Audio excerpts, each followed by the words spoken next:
So if you're in an organization that's thinking about this stuff, right, the best thing you can do is you can find the person who's got the vision, right, who knows the big change that you need to make to transform your organization into being able to take advantage of social media. Find that person and lock them out of the building. And don't let them back in until they come back with 10 medium-sized ideas or 100 small ideas. Because you can't afford to have one big idea, because once an organization commits to one big idea, you can't afford to admit that it failed. Right? And being able to integrate failure is one of the key elements of success here, paradoxically. The effect of failure on an organization is likelihood times cost.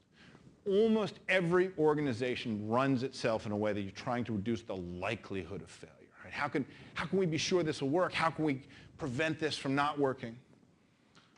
But we've all said in that meeting, where you look around the room and you say, we've just spent more time and energy talking about whether or not something would be a good idea than we would have spent just trying it.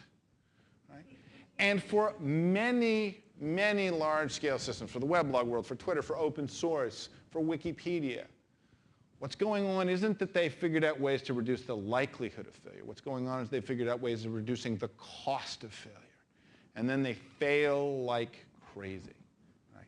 And the ability to try several things at once, not 1,000, like don't let 1,000 flowers bloom, let like 7 flowers bloom. Right? But the ability to try several things at once and to say, those aren't working, let's stop doing those. These are working pretty good, let's keep doing those. And the stuff in the middle, like can we try it from another angle, right? That process of small-scale iteration, as with Wikipedia, as with Linux, as with Twitter, matters much more than trying to get the one big vision to get it right. We're absorbing a huge change in the relationship between institutions and the populations they reach and serve. There is no big jump to getting this right.